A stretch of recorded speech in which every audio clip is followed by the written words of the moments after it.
right, well, welcome to Nourish. This is a cooking demonstration that we provide for the public in order to inspire people to use fresh, healthy vegetables and fruits in their own kitchen, and hopefully inspire people with new recipes that they can utilize in their own kitchen and cooking with their families. And so what a difference a month makes, because last month we were here in the rain. It was cold, it was rainy, it was drizzly, and this today, oh my gosh, such beautiful sunshine. So I'm so thankful that you all are here, and I can share with you these wonderful summertime recipes. So today we're going to be making a spicy Thai salad, spicy Thai raw salad, and then we're also going to move on to utilizing some of those really delicious berries that they have at the market right now, and we're going to make a lemon strawberry bread. And beautiful bread for either breakfast, or you can actually use it as a dessert as well. And so the first recipe that we're going to start off with is this spicy Thai salad. Now, a lot of the recipes that we use, I try and incorporate a lot of salads into my own diet, just because eating those raw vegetables is so beneficial for you. The nutrient content in raw vegetables is so much higher than the nutrient content in cooked vegetables. And if you're going to eat a vegetable, no matter what, eat a vegetable. But if you can incorporate those raw vegetables into your diet, it's really beneficial for you. So this is a completely raw salad. To start, we're going to make the dressing, and this is an avocado dressing. Avocados, these lovely fruits right here, they're really great heart healthy. They have really great heart healthy fats in them. In addition to that, the nutrients that are in the avocado, actually, when you eat the avocado, the fats that are contained within it help your uptake in certain other nutrients like beta carotene and calcium. And so, in addition to being healthy themselves, they're also helping the other vegetables that you're eating in taking in all of those other nutrients. So we're going to put half an avocado into our blender. That beautiful green. There we go. And then to this, we're going to add some flavorings that are going to not only heighten the flavor, but they're also going to add a lot of nutrients themselves. So we have some green leafy herbs here. Number one, I'm going to use basil. And we're going for about what would look like maybe 2 tablespoons, 3 tablespoons of herbs here. You don't have to be exact. You can throw in what you think is the right amount, and you can always add more if you feel like you need a little bit more flavor. And I'm going to do the same amount with this cilantro. Here we go. And to this also, we're going to add some water. Now I'm going to start out with like half a cup or so, and then if we want to thin it out later on, we can do that. But to start out, we're going to add just about a half cup. There we go. All right, and then we're also going to add in some ginger. Ginger has long time been used as a remedy for nausea or other upset stomach ailments, but it's also a really great anti-inflammatory. So we're going to add that into, we're going to take about a half-inch piece, and then I'm just going to peel it real quick.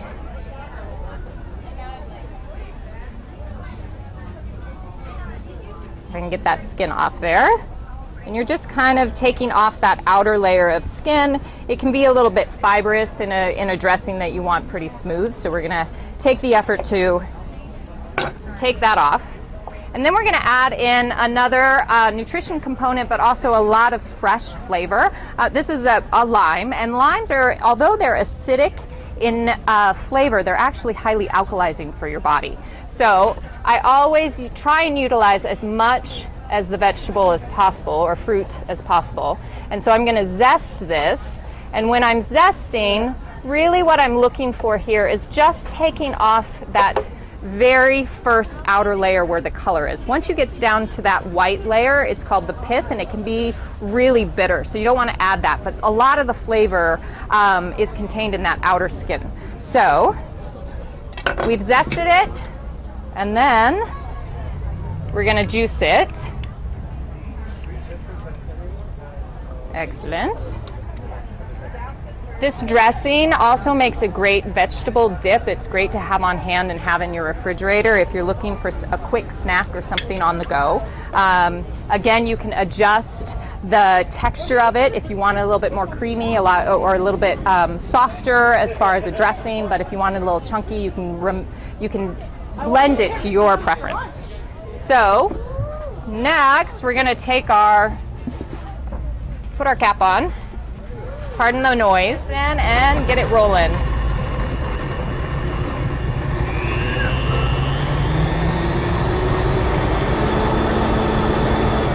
Now you want to let this go for about another minute or so. You want it really broken down and all of those flavors combining with each other. So we're going to add a pinch of salt and a little pinch of pepper.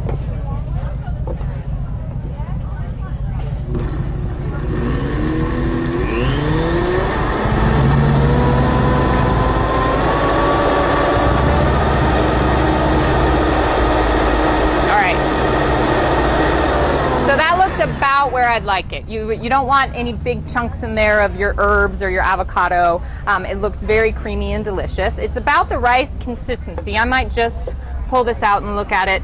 You can tell that it's still pretty thick, so I'm going to add just a little bit of water to this, considering that we're going to use it as a dressing. Go.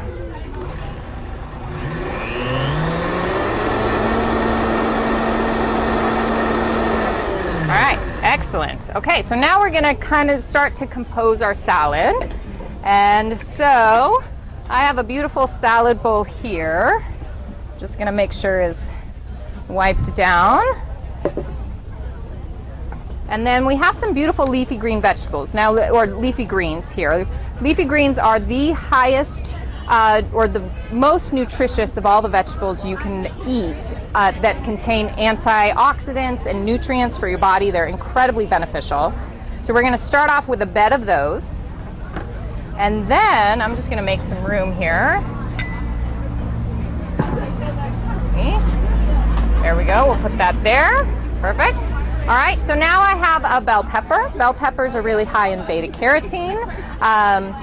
Bell peppers are one of those vegetables that if you can eat raw, it is highly beneficial because they're very sensitive to heat. And so even just flash frying them in a saute pan really degrades the nutrients that are contained within it.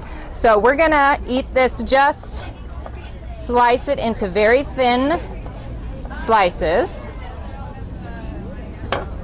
And I have one here that I've already sliced all the way up. So we're going to put those on one side here.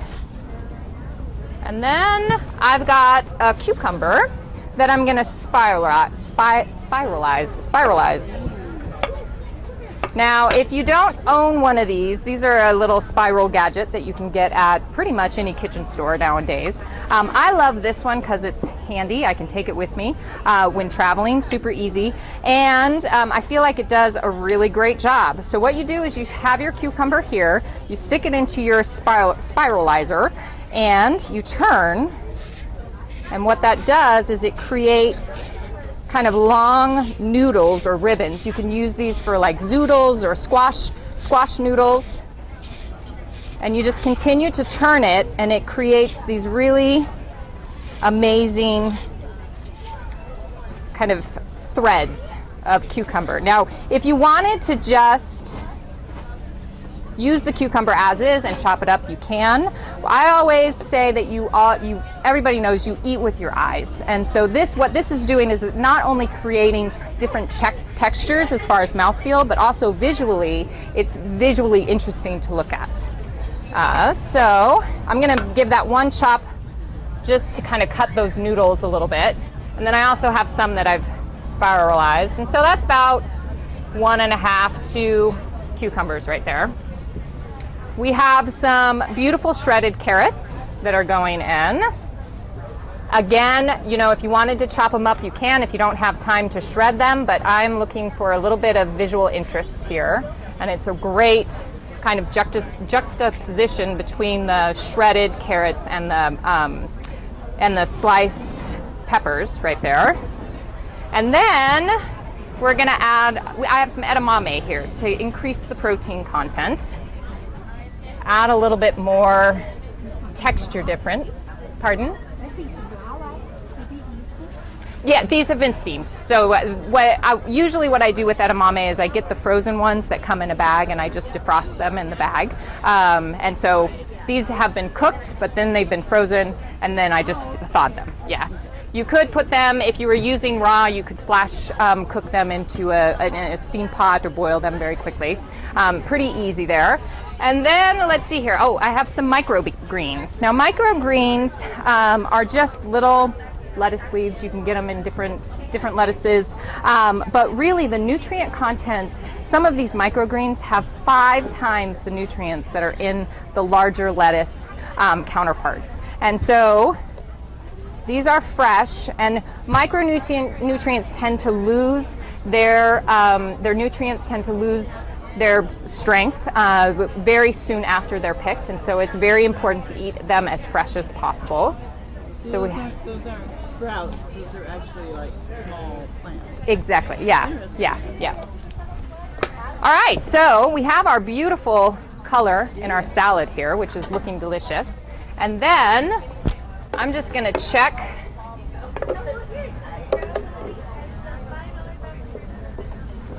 Really good, really delicious. Our dressing. Make sure we don't need a little bit more salt or pepper in there.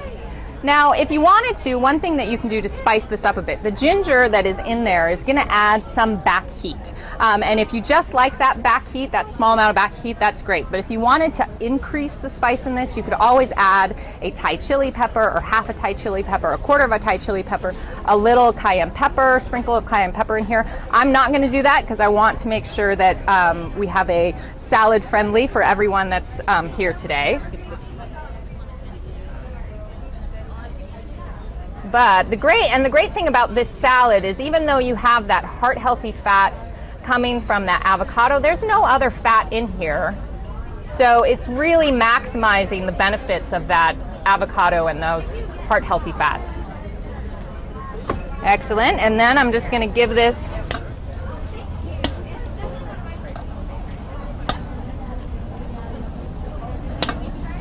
a little toss here. It's looking so delicious. Incorporating all that lovely green the green dressing into those beautiful colors of the vegetables.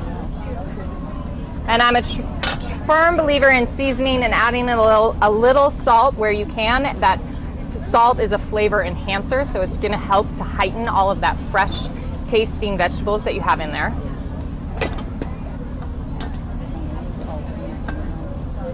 And it's beautiful. Now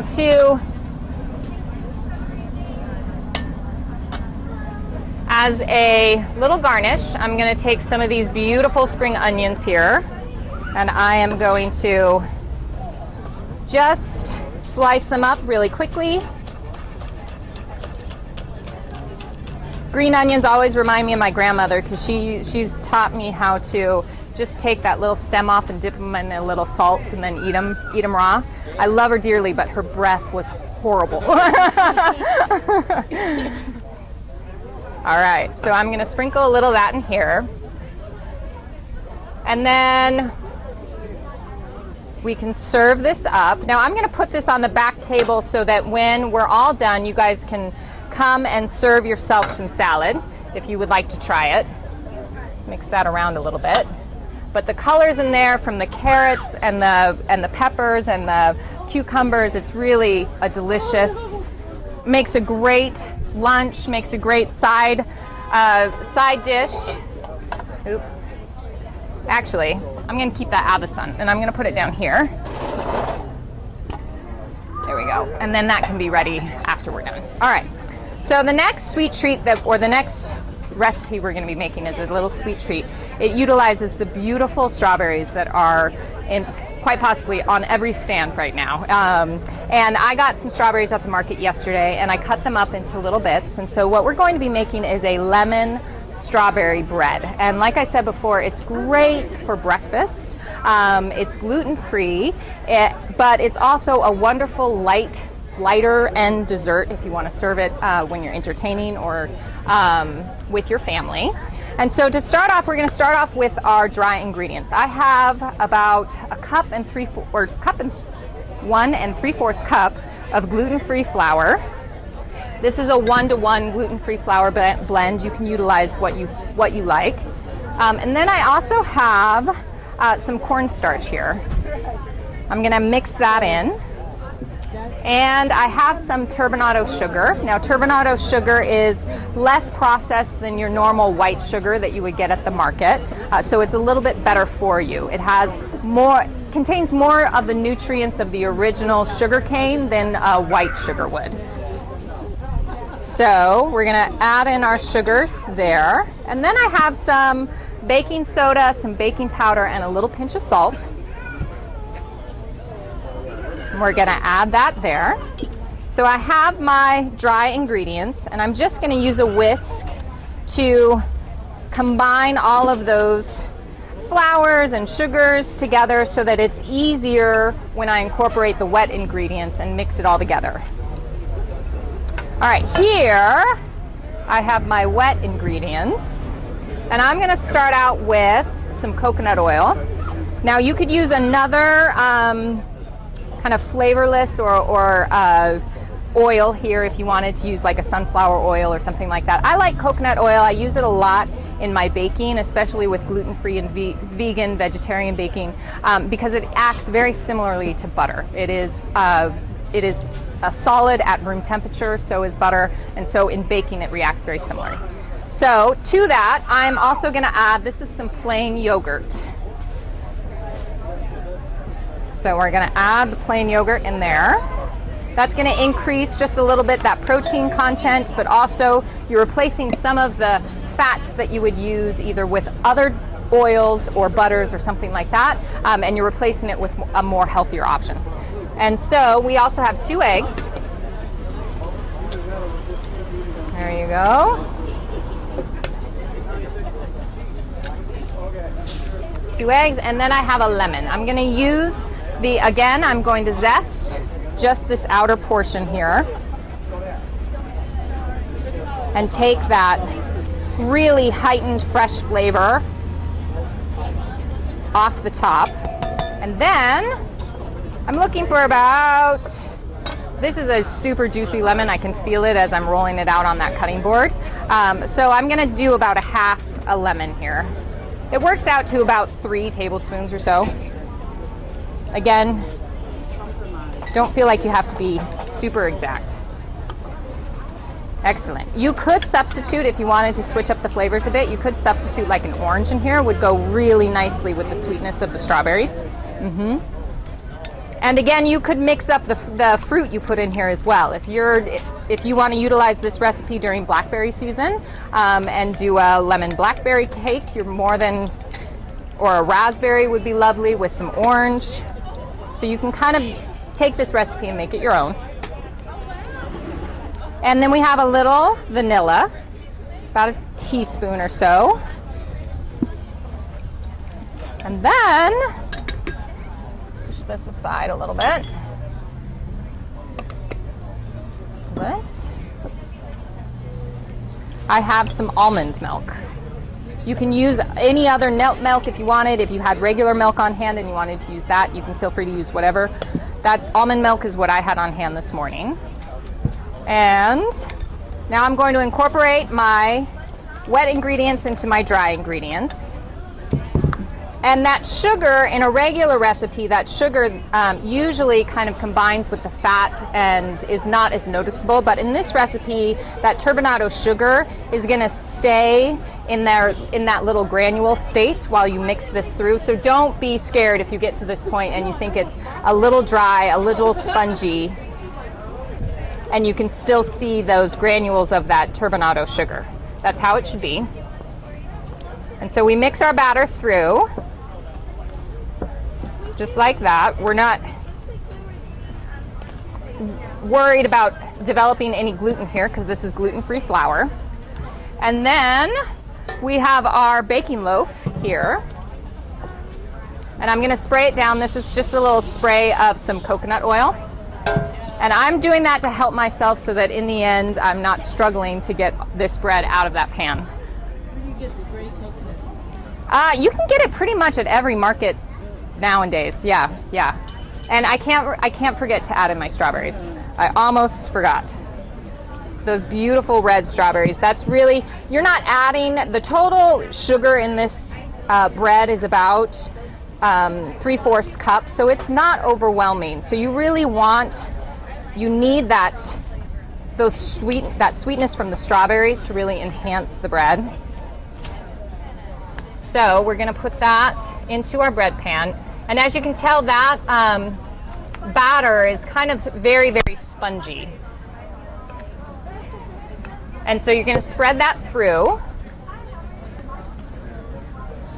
just like that. You're going to pop this into a 350-degree oven for about 50 minutes to an hour. It took about 52 minutes today in my oven, but start it, set your timer for 45 minutes and then kind of check every 2 or 3 minutes after that.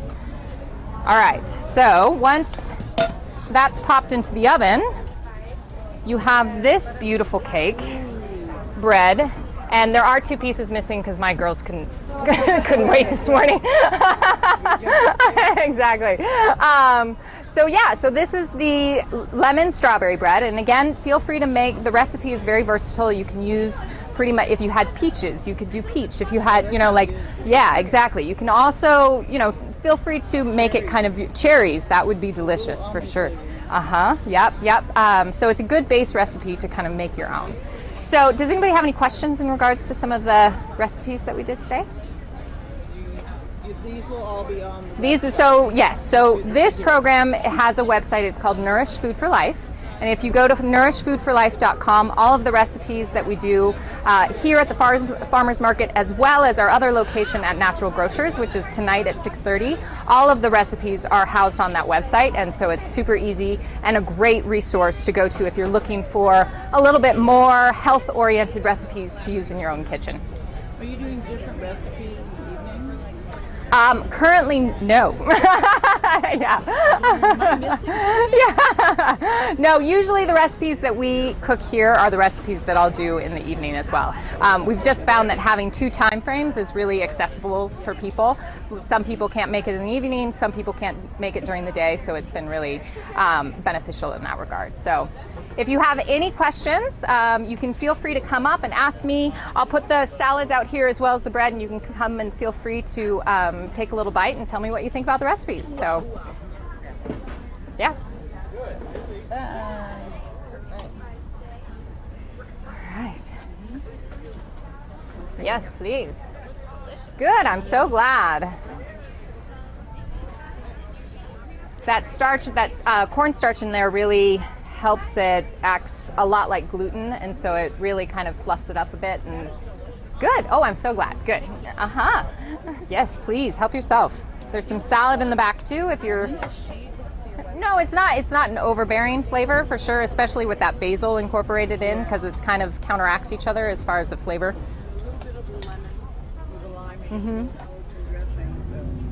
This is a good one, a good go-to as far as just a dressing to have. I mean, because it's avocado, I feel like it doesn't keep in the refrigerator as long as, another dressing would, a couple days before it starts to kind of lose its color and its freshness. Again, it's a great one to have on hand just because you can use it as a veggie dip, you can use it as an appetizer, so it's very versatile.